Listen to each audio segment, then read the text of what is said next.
Aujourd'hui, je vais vous montrer comment utiliser l'effet Power Mesh de Mocha Pro 2021, qui consiste à plaquer une texture sur un maillage.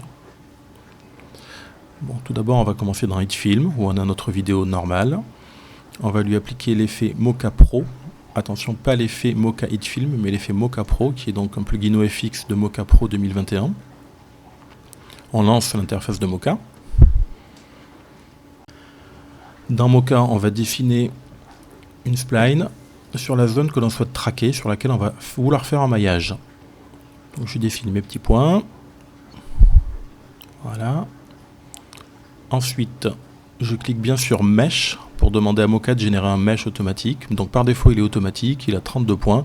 Vous pouvez régler les paramètres, vous pouvez régénérer un mesh, c'est pas ça qui nous intéresse.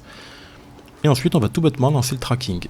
Et là, c'est long, c'est très long par rapport à un tracking habituel.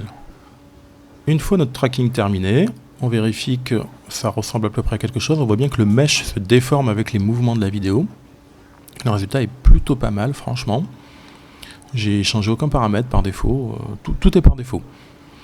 Donc une fois qu'on est content de notre résultat, on revient au début de la timeline, très important. Ensuite, on va aller dans l'onglet Stabilize. On va cliquer sur notre layer. On va afficher la surface et on va l'étendre à toute la surface de la vidéo. Très important de faire ça. On clique sur ce bouton là. Une fois qu'on a fait, on voit bien que la surface s'est étendue à toute la zone de la vidéo. Et dans Stabilize, on va cliquer sur Mesh Warp.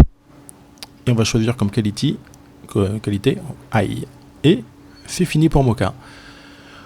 On va sauvegarder. Et on va pouvoir continuer dans HitFilm. On ferme Mocha. On revient dans HitFilm. Et là, on va pouvoir choisir la texture que l'on veut appliquer. Donc là, je prends cette jolie tête de mort.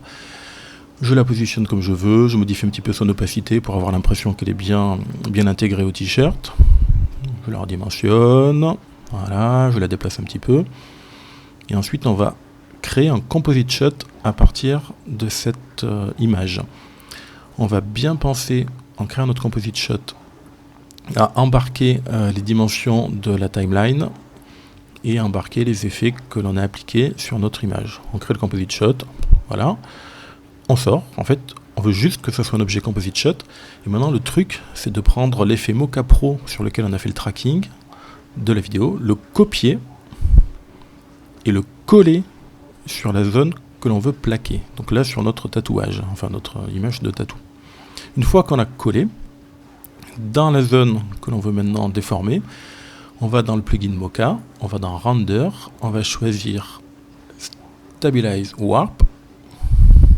On va choisir comme Warp Quality High et on va cocher Render.